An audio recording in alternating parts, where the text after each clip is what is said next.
All right, hey everybody. Thank you so much for joining us tonight. This is Uniquely Designed Talk, the Total Empowered Woman Show. And I'm so excited that I have my special friend and guest, Lorraine Cole-Stokes, with us tonight. And listen, we're going to be talking about something that I think everyone needs to hear. And this is about something that we all have been experiencing this pandemic, right? And so we all know that we are on the anniversary, we're celebrating the anniversary of the pandemic. And my friend Lorraine came up with something that we said, well, you know what, we have to talk about this. We have to put this out and share with so many people who many of us have just feel like we're over it, and it's just been a long journey for all of us to experience and go through, and it's been impacting us in a lot of different ways, and we're going to talk about that tonight. But what we're talking about tonight is called Unmasking the Pandemic. And before I bring my friend on, the most fabulous Lorraine Stokes, I want to tell you a little bit about her. Lorraine is, of course, a licensed social worker, and she's a communication professional. She's also an author, and she has written a great book that you guys need to purchase. It's called Work It Girl, the Black Woman's Guide to Professional Success. And she's also written over 100 articles that's been published in so many different publications, as well as having her poetry published by a national greeting card company. So she knows what she's talking about, right? And so one of the things that I love about Lorraine is that she talks about how her biggest professional pursuit is really about empowering women. And so that's why she's here tonight. She wants to empower women everywhere, although the pandemic has been affecting all of us. We really want to speak to women tonight. And Lorraine created something called Unmasking the Pandemic. And Lorraine, I just want to welcome you here today, Thank tonight. you. And I just want to ask you, how did you come up with Unmasking the Pandemic? What is this all about? So every year, as a gift to a select group of family and friends, I do a New You workshop. And I always try to come up with things that are relevant to the year. So we reflect on the year that is passed, and then we try to plan for moving forward. So this year I was like, how can I do this workshop? And I did it virtually, but how can I feed into this pandemic? I couldn't have the workshop and not address the pandemic, because were it not for the pandemic, it wouldn't have been a virtual workshop. It would have been a face to face, like we typically have it. And I was just at my desk and I came up with this document, and it's called Unmasking My Pandemic. And I thought it was so needed because I came up with it because of, I'm constantly talking to people. I'm a talker. So I'm talking to friends, I'm talking to colleagues, I'm talking to family, I'm talking to my immediate family, my extended family, my friends. So what I came away with is that the reason why so many people now, there are so many people that are pursuing mental health services and therapeutic services is because we're not talking about the pandemic so much in the way that it would serve us therapeutically. So I wanted to create something that somebody could take themselves through a process to figure out where they are in it. And I think we do have to assess where we are in our life stages and our situations to really work on ourselves. So Yeah. that's how Unmasking My Pandemic came about. And I did, note that people really enjoyed it. I got great feedback on it because I just don't know that everybody's being quite as honest. As a mom, I'm not going to be 100% honest with my children because I don't want to alarm them when I'm alarmed, as we have over 500,000 people who have passed during the pandemic. So I do think that people need to, especially like as parents or like as friends, I think women, we're the protectors. We're the ones who make it all better. So when Yeah. we speak about ministering to women, I want women to go through this process of identifying where they are and where they might be lacking and what they might need. Because think about it, Nashawn, has anybody come to you in the course of this pandemic and said, what do you need? What do you need to be good? What's going to make you better in the pandemic? That doesn't happen a lot for, especially not Black women. I will say that because we are always considered to be the strength, the backbone, all of these things. So again, the whole purpose is us being able to just feed into ourselves and just try to identify where we are, because it's kind of like a healing process, and it's like and you're informing yourself about your status and where you are and what you might need to be better. Yeah. And you may be great. So you may come out of this assessment and say, oh, I'm great. And that's wonderful. Mm-hmm. But you may also be somebody who goes through this assessment and says, hey, I'm in a bad place. Yeah.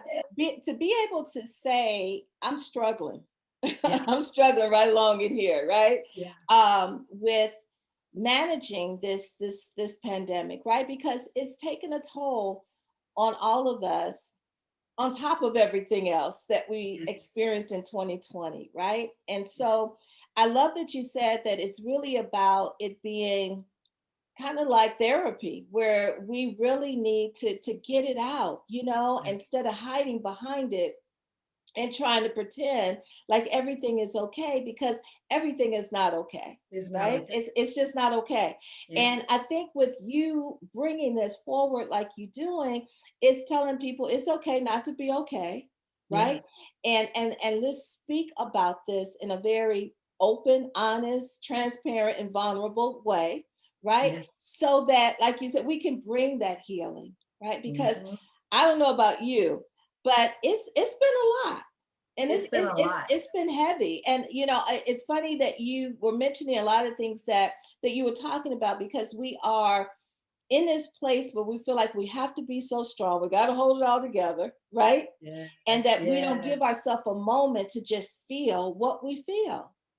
And I think that if we ever gave ourselves that permission to say, you know what, this is a lot to deal with. We're already into a year after the beginning of this whole thing.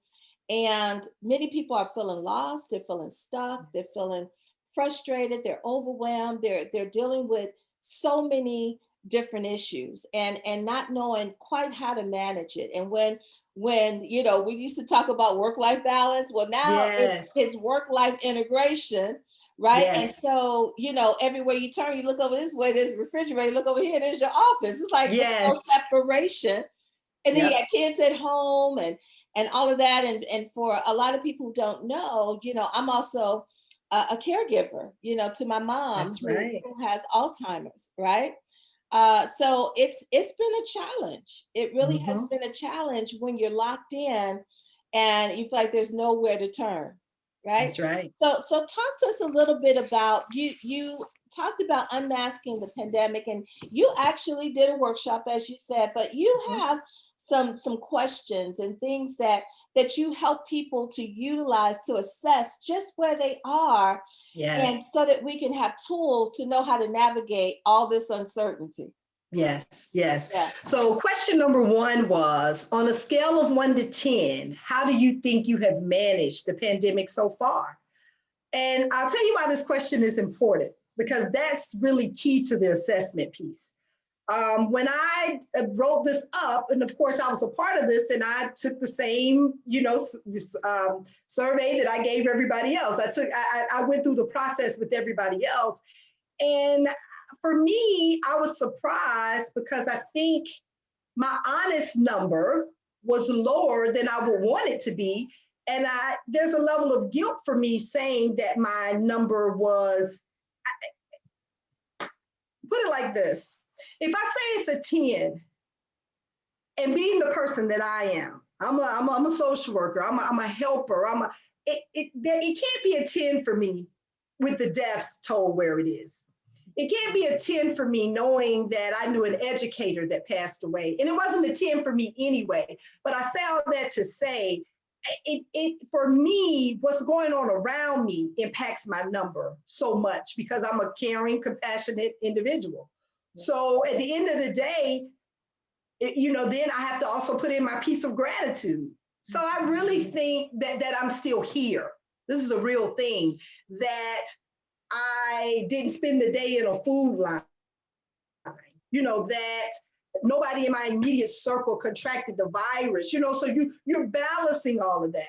Some of us even feel survivor's remorse. Like we're questioning, how did I make it? I took, as careful as I was, it still, it could have happened to me.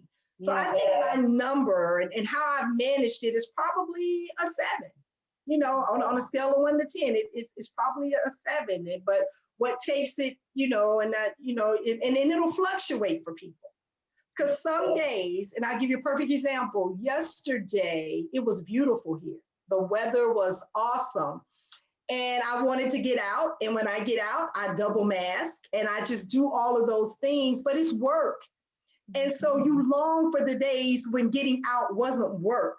So the thing that you want to do to make yourself feel better is also the thing that reminds you that you're living in a pandemic. Yeah, yeah.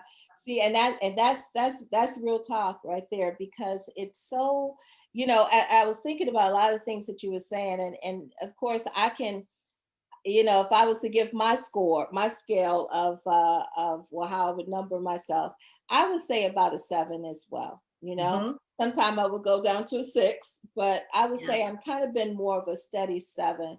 And you said something I thought was really interesting, because although there's been a lot that's been happening in all of our lives, there have been moments where some good things have come to, right? Yes.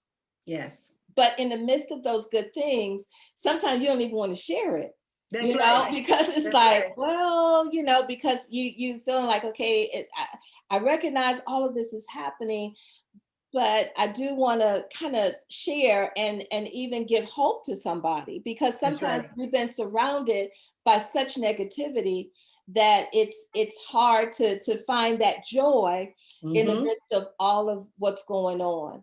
And I so, agree. but every time that we go out, like what you said, it is a reminder that we're in a pandemic. And I think oftentimes when we are experiencing beautiful weather like what we just had here as well, Mm-hmm. it's that longing for what used to be, Yeah. right?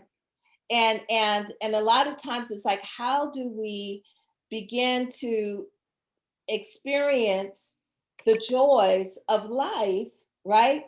Mm-hmm. Knowing that it's not business as usual and this is a new normal for everybody. But Yes. how do Yes. we move forward even when you have learned where you are on that scale?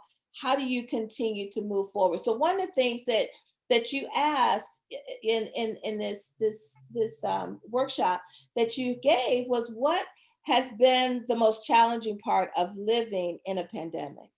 And I Right. think that a lot of us, we've had challenges, but when you think about what has been the most challenging, what have you heard a lot of people say about that? And then also, Um, before you answer that, where have a lot of people landed on that scale? Like for the first question, where have most people said they are? I tell you what I offered the participants. I offered them this. I offered them that this is your story. You can share or you cannot share. So, like in most situations, you will find less sharing the lower the number. Mm, You so my purpose wasn't really to find out what their number was, but to make them know what their number was. And then move on from there to say, maybe after this was over, because I know my number is this, then maybe I should do this or maybe I should do that. But I think I did notice that people were more inclined to share if they thought they were an 8 or if they thought they were, a higher number. And I think that's just a human nature, kind of thing. And I wanted to make sure that in the process that we were doing it, that whatever they wanted to share, they shared, and whatever they didn't, they didn't.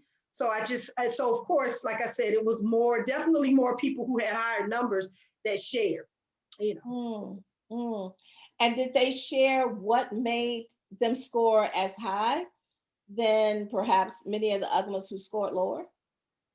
Well, I think it all depends on what their circumstances were, because I had some people who never missed a beat in the pandemic as far as their jobs, like they never were at home or, whatever. And then you had people who went home and were remote, and that kind of thing. So it was those kind of things that impacted it. You have people whose college age children came home.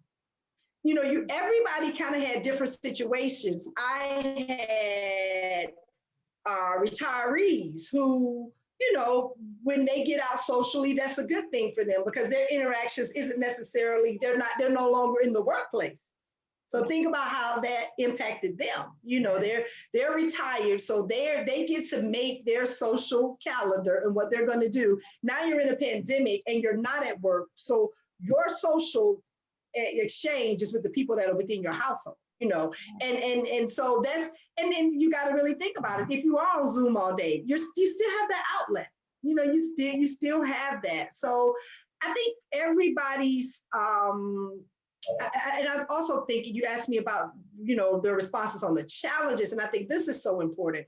I love the fact that most people said just missing loved ones and family, because as we're living in a time right now where I'm very concerned about the what's going on in the United States right now, that someone can not wear a mask, knowing that they may carry the virus in their nose and they may just be spreading the virus, but you're in a political state or you're in this state or I want my freedom state, never considering the fact that you could carry and transmit a virus that could kill someone.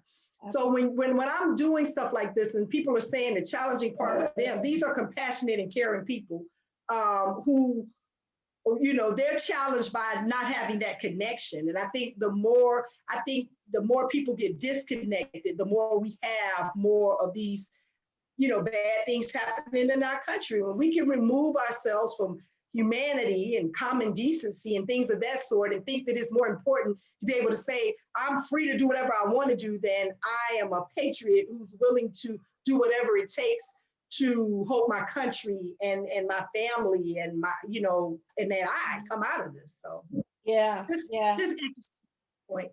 Yeah, it's hard, when it really is about public health and public safety, and it's about us learning to sacrifice our own convenience. Nobody wants to wear a mask every day. I get that. It's annoying, to every Right. you see your friend, you got to have a mask on. You go, but it's not about us, right? It's right. It's about each other. It's about somebody else, trying to keep somebody else healthy, safe from dying, right? Yes. And so, Yes. when I think Yes. about it in that way, it's like I have two elderly people living with me, my mother and my mother-in-law, That's right. right? And so it's my job to protect them as much as I can. They wear their mask and all of that. But when we're out and we see people who are not thinking about them because it's not their mother, it's not their mother-in-law, it's not their grandma, it's not their sister, their husband, their Exactly. brother, their whatever. And so it is frustrating. It is overwhelming that, it's like, wow, can we not show that kind of concern and care for one another, versus trying to stand in our rightness of, I don't have to, nobody's going to tell me what to do, right? And making it so political when it's not about Mm-hmm. that. These are about lives, right? It's really about lives. And Exactly. so I, when I think about the challenges that most people have experienced, when you ask that, yeah, I think a lot of people are experiencing missing being able to be with loved ones. One of the things that I'm grateful for, Yeah. that came out of this for me, although it's still been a challenge as well, is that all of my kids came back. All of my adult children, they came back, and Mm-hmm. for various reasons, the university closed down. My middle daughter lost her job, right, and so she was working in a restaurant field, Mm-hmm. so she came back. My oldest daughter, she came back. And there was so many other things coming, and then of course we had moved my mom down before that time, so we had a house full of folks when we had just turned empty nesters, right? And so now but it's a gratitude that we're all together and we're all safe, right? And we're supporting each other, Yes. loving on each other, and we're doing what we can, right, to make life good, but being able to still make memories in the midst of that has been a great thing. However, the challenges is that everybody is here too. So it's kind of twofold. It's a blessing, but yet it was an adjustment. That's what I meant. It was just an adjustment Yes. to all the different needs and all the different things that are happening in one household, to try to manage, dealing with a son who misses being able to play lacrosse, being able to be at Exactly. school and in the dorms with his friends, or, my daughter had her own apartment and enjoying that and being with her friends, and now can't do it. And my other daughter on her pursuit to, acting out in LA, and had to come back, and just so many things. But, I'm grateful for that. Even in the midst of challenges, we're able to still grow and learn more about ourselves and each other. And so that's been a blessing for us. So tell me about, Yes. one of the other things you talked about is, what, if any, COVID safety guidelines do you need to get better at? Talked about that, because Yeah, today people are seeing I it changing and moving and all of that, but from what we see from CDC, but also about what we can do to abide by them. so for me, I knew that my relatives at home, one of their bigger challenges were that they gathered so much because that's where family is. So Mhm. I'm sure for a lot of them, just being able to say, and so by the time I ever felt comfortable going home to see my mom and my stepfather and my mother-in-law, my mother-in-law and my father-in-law and my sister and her family, like I was a little different than they were. I don't live near family, so they were much more comfortable with, because that's it's a lifestyle thing. But so we don't live close, so we were pretty good. Like we didn't have people that we were so close to that we felt like we were missing anything about having people over. So what they noticed about me was when I finally felt comfortable double masking again and going home and being in people's homes, I want a window lifted. I want ventilation. I want the 6 feet distance. I'm not going to eat there because then at that point I'm taking down my mask. I Yeah. don't want, so for me, I admittedly will say that that is easier when you live away from family. That if you live close to them, you probably be in their homes every day. We don't have immediate family here.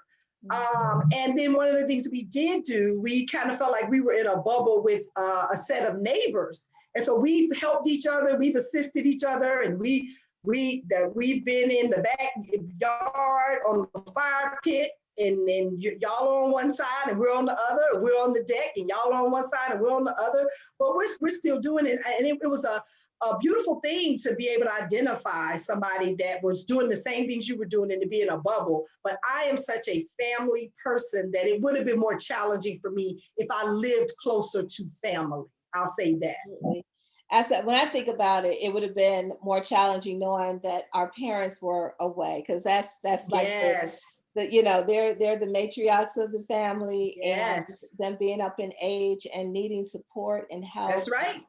That would have been really challenging. Or if they were in nursing home, you know, Exactly. and having seen all the things that happened to those who couldn't be with their loved ones in nursing homes Yes. and Yes. hospitals and those kind of things. So it is important when I think about some of the safety guidelines, when I go out, and some of the things that we continue to remember, with the masking up, the sanitizer, getting back in the car and putting it Yes. on, and all of those things, and just being really mindful of all of that. I remember I was experiencing, some pain in my body, and I was like, I really need a massage. And as much as I was, leery about going to get it, I made sure that I talked to them about, okay, so I need ventilation. How is this going to work? I need the Yes. door, cracked. I need, the fan. I need for her to keep on her mask. I'm going to keep my mask on at all times. Yes. All of those kind of things was really critical, because, we still have doctor's appointments. We still have things we have to go Yes. to, right? but it's just making sure that we're doing our part to support our neighbor, right? Exactly. Who is our neighbor? That's anybody that's a human, right? That we Exactly. want to see them stay well as keeping ourselves well. Yeah. Exactly. Yeah, awesome. So, number 4, you asked another question here. Mhm. And you asked, what have you missed most during the pandemic? I think we kind of talked a little bit about that, just Mhm. family Mhm. and friends. But what else do you think people are really missing? Mm. I miss travel. I missed 2 trips. I missed a trip to Jamaica with my line sisters. I missed a family trip to Martha's Vineyard. Like I missed those things were actually scheduled. Tickets were purchased. Mhm. I missed having a celebration for my mother's birthday. So people are missing the kind of things that we took for granted so much. I love live music. I want to go somewhere and hear some live music. I want to, go to a concert, Yeah. and so ironically, the week before we all locked down, we had gone to the Omega Mardi Gras with my best friend and her husband in Mhm. North Carolina. And that was the last thing we did. And we partied, let's be clear, we had a great time. And that next Friday, we were locked down. It was all over. So we went out in style, but we've been out. We're out, and I'm not even ashamed to tell people that some of the things I was just adamant about, and everybody's different, and everybody can do their own thing. I have not sat down and ate in a restaurant since last March. And Yeah. I'm okay with that because I don't want to be anywhere and take down my mask. And I'm fine with other people doing it. I'm just not doing it. And sometimes I think it comes across like people feel a certain kind of way, but hey, everybody do you. Yeah. Do you, because you have to, be responsible for whatever it is that you do. And I knew that that was just something that I was just going to do without until we were out of, and I don't know when this year I'll feel comfortable doing something like that, Yeah. Yeah. I hear you. but I don't judge others. I wish everybody the best and whatever they feel comfortable with doing, you Mhm. know? Mhm. Lorraine, give me 1 minute because Okay. my computer is about to die out here. And I'm like, what in the world is happening? We cannot miss this moment and this conversation. And so realizing that we want to stay connected here. So, Yes. I so when I think about this question, what do you miss most? You talked about how when it did shut down all the way, you did kind of come out with a bang. For us, it was like we went to Paris. And so we definitely did it by the bang. But yeah, but like the travel and we're a big restaurant eating family. We like to go out and celebrate and eat at beautiful restaurants and try different foods. And that's gone, or Yeah. going to the movies, right? Yeah. Going Yeah, yeah, yeah, and family was my number one, but it's just those extra things. Yeah, Because here's the funny part about it: I did a lot of that stuff with family. You yeah. travel with your family. It's just the things that you do. But yeah, it's been hard. It's been hard. It's been hard. It's been hard. And I know that we've all made a lot of adjustments and Mhm. sacrifices to, still do life and make it work for us, right? And we've Yeah, had a lot of workaround with that. And but it still doesn't take away the longings that we have, right? yeah, It's, yeah. it's funny because you can be looking at television commercials and see all these commercials where everybody is doing, life Yeah. and enjoying, and whether at parties or whatever. And it's like, wow, will we ever get back to that? You kind of Will long we for it. ever get back to But that? I think that it really has made us appreciate and value, I know for us, things that we have always taken for granted, right? And Yeah, being able to I recognize agree. that these I things agree. are gifts when we're able to be out and breathe healthy air and be around our loved ones and our friends and all of that. So I guess my thing is hoping that we will come out of this more loving, more kind, although we don't necessarily see that from what we're seeing, and especially right now in our country. But I'm praying that it will somehow, there will be something that will turn in our hearts Yeah, towards valuing each other and valuing life in a way that we've never experienced it before, right? I agree. I know that it's been said that the pandemic that happened over 100 years ago, it took 2 years before it Hmm. actually left, and so we still got a little ways to go here. We got a little ways to go. And I find it remarkable. Sometimes I'm watching something or somebody's just talking and they say back in the pandemic, and I'm like, am I in an alternate universe? I'm still in the pandemic. Yeah, And I think sometimes what they're meaning to say is back when we were quarantining. That's the only thing I can assume. But people are trying to put this in the rearview window. And that's all fine and well as long as you stay with the guidelines. Because at the end of the day, you have to be in the mental state to be safe that we're still in a pandemic. yeah. You just have to be. You do. Yeah. Although we see a lot of people, especially now that the everybody's getting vaccinated Yeah. and vaccinated rather, and I've been vaccinated and Right. got my next one to go in another week.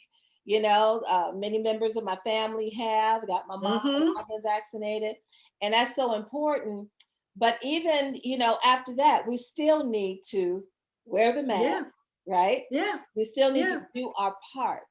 And Yes. I think that we kind of look at what's happening. A lot of people are there's a lot of controversy about the vaccines that are out, and one of the things that I know that concerns me is us as African Mm-hmm. Americans. We're the ones that's dying the most, and yet there's been just real concerns, and I understand that, and I get that. Yes.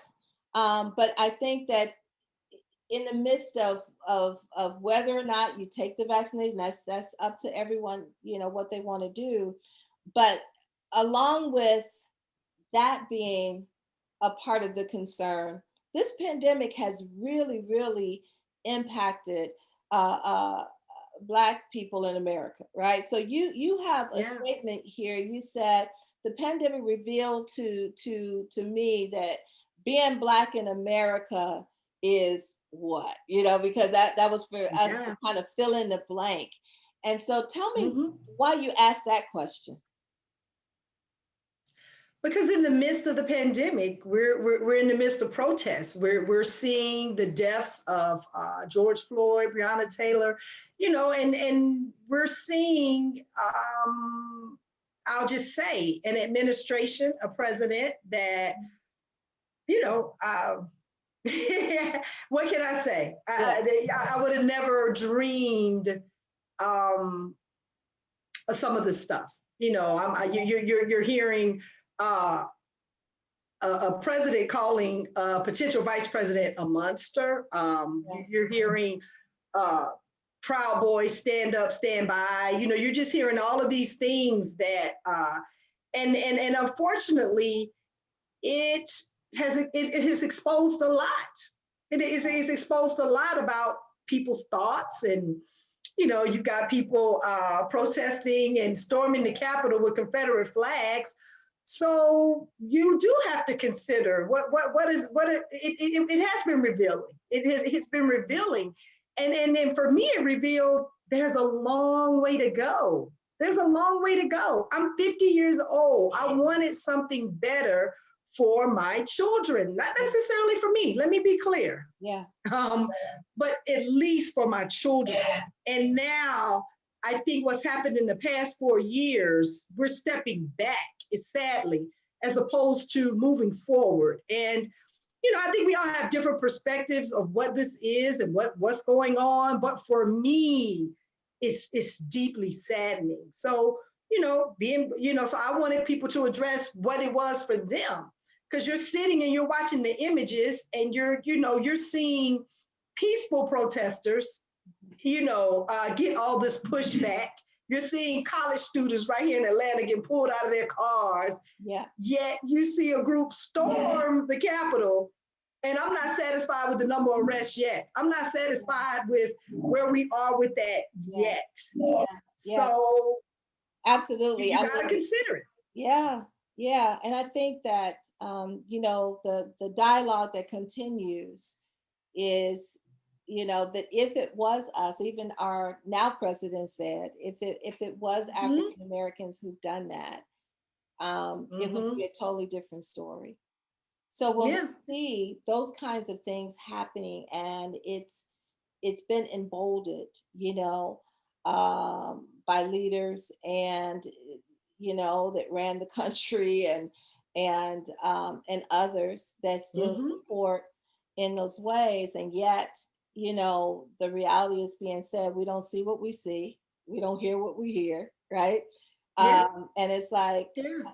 that, and so it's really, you talking about disheartening, and that can really weigh heavy on us after all that we've gone through, in 2020, Yeah. like what you said with Yeah. the death of George Floyd, and just so many more, within just that year alone.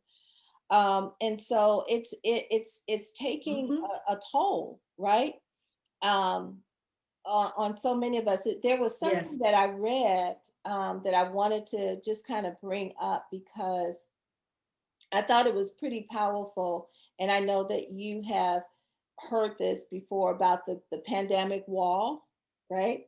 And they talk about, just the toll of not Mm-hmm. just, the pandemic, but everything in combination of what 2020 has brought, just the trauma, that some people feel like, I don't know why I'm so tired, I'm so exhausted, I'm so overwhelmed right now. And they feel like it's burnout, but it's really trauma in many cases, where it's like you don't, the residue of last year hasn't worn off on anyone yet, right?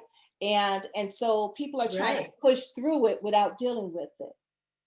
And so, I know Yes. that in Yeah. my Yeah. profession as well as yours, you can hear it, you can hear the weariness, you can hear the tiredness, you can see that people are in a fog, and they don't have the clarity to do what they normally do. The creativity is not there, the productivity is not there. They feel like they have very little energy to just make it through. And so how do you talk to Mm-hmm. those people who are saying that, Yeah. I'm dealing with, still processing everything that happened, and the continual racial uprising is happening, in our country, but also, those that are just feeling like, I feel invisible. Like I'm not being heard, not being seen, and yet this is impacting my home or my children, or the fear is increasing, and the anxiety and all of those things. What do you say to people when they come to you about that?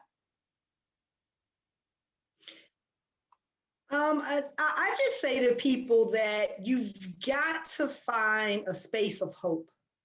Mhm. If there's nothing to hope for, if you're kind of lost. You have to find a place of hope. And I don't give power to leaders or anything of that, but I've got to be transparent. I thank God. I thank God for what He's saying that He stands for and that He represents, and I believe Him. Mhm. When you see Him having a candlelight vigil for people who have passed away Yeah. because of COVID, we're in a different space. Mhm. So I think He has created a space of hope, even if it's just for people that are excited because this, if they're eligible and they get the stimulus or whatever it is, he's trying to get shots in arms. He's trying. So I say this: you've got to find a space that gives you hope without just going in deep into other things. What gives you hope? What are you grateful for? And what, and then it goes down into another one of these questions. I think you have to come up with, and it was the last one. Mhm. I just need to shift to that because it was come up with 5 things that you plan to enjoy after this pandemic, because again, that makes you hopeful. Yeah. This too shall pass. Yeah. Even though we've been in it long and it feels like it won't pass, this too shall pass. So when I want to feel hopeful, I start thinking about, oh, maybe next year this time I'm gonna be at the beach. Maybe next year I'm gonna go to my college homecoming. Maybe next year, my best friend and I, we take trips together. My family, we take trips. Maybe we are gonna be at our Martha's Vineyard in Boston trip next year. So I have to find ways to be hopeful. Mm-hmm. And that's what I recommend to people, because there's no promises out there, but you have to put yourself in a space of hope, in a place of promise, and a place of faith. Absolutely. And a place of faith. I was talking to someone and they said, I feel so discouraged and depressed, and I feel like I'm losing hope. And I said, don't lose hope, because hope is the thing that keeps your faith intact, right? It's the thing that allows you to believe that a better day is coming, right? So it's important for us to hold on to hope and to faith. Jesse Jackson used to say, keep hope alive. We got to keep it alive, right? And I think for me, one of the things that I constantly share with people is, we have to think about what we do have versus what we don't have. We can talk about all the things that we don't have. We don't have the opportunity to go and travel. We don't have the opportunity to go out to dinner or go to the beach or go, do all these different things. But what do you have? Right? And that's where that gratefulness. Exactly. What do you have? What do you have? That you can hold on to and celebrate, and feel like you're winning in this area, right? If your marriage is still together, celebrate that you're winning, right? Yeah. You're able to enjoy the fruit of that, right? If your children are doing well, if you still have a job, if you still have your health, if you still are able to talk to a friend, even though it's over Zoom, you're still able to see them, right? You're still able to catch up. You're still able, to connect, to deepen your relationship with God, that you're able to spend more time, with your children. All of those things really matter, right? And it's interesting that when we look at how all of this is unfolded and nobody knows, why this happened or all of that. But here's the thing. Knowing that it happened is a moment to say, okay, how can I learn and grow from this whole time that I'm in this, right? You said, I know you used to hear people say it. Maybe you said it yourself. I've said, oh, I just need more time just to relax, just to slow down, just to, right? Yeah. Right? And you get it. Now you got it, right? You had it for a whole year. And it's like, but this is a moment, right? So out of these moments, what are you able to take from this, right? How has the pandemic made you better? Yeah. Right? What do you look like? What are you going to look like coming out of this? And I think that's a critical question for us to ask ourselves, because that part is in our control. Yeah. Exactly. And on the ground level, just the fact that we're still here. Yeah. You're still here. If you can't be grateful for anything else, you're still here. If you're hearing this, you're still here. God has kept you. He's kept us. He's kept us. I tell you. Well, you know what? This has just been so good, because we do need to unmask. One thing that I tell my clients that I work with, and I work with lots of leaders, from various companies, men and women alike. And one thing that I say when they come to the sessions, right, as a life and leadership coach, I said, you know what, this is your moment, to come as yourself and not bring your representative, right? Yeah. Because when we bring our representative, that's when we come all masked up, right? Because this is the moment where we don't want people to really see who we really are. Right? And what we're really struggling with, and what we're really battling with or being challenged with, right? but I believe that out of transparency, comes that ability for you to be insulated and to allow resilience to come through, because you're willing to know, you know what, I may not know all the answers or how to handle all of it, but because I'm able to share with someone else and know that I'm not alone in this, that I know that we can do this thing together and we're gonna be all right. Can you hear me, Lorraine? Mhm. Okay. Yeah. And so it's just, I'm so grateful that you took the moment, to talk about unmasking the pandemic. And you know what? I just believe that talking about this, you say you always do the new year, new you, right? Mhm. Well, this Mhm. is another year, even in the midst of the pandemic, where we are still becoming, as Michelle Obama said, Yes, still yes, a better yes. us, a new My you. shiro. Yes, Yeah, yes.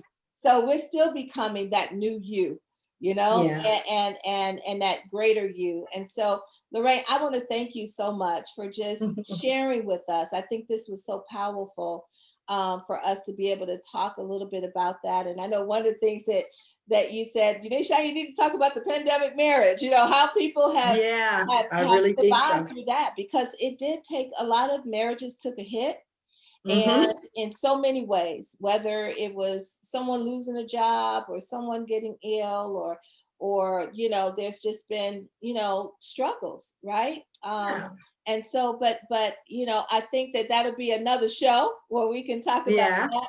But yeah. I'm so grateful for this moment to give people hope, encouragement, tools, and tips on how to unmask, talk about it, right? So that we can all Hmm. be able to share the load and to share, our concern and love one for another, so we can come through all right on the other side. Thank you. Exactly. And thank you, my friend. Thank you, my friend. Peace and blessings. Same to you, Peace girl. and Talk to you blessings. soon. You take care, okay? Bye-bye. Bye. Bye.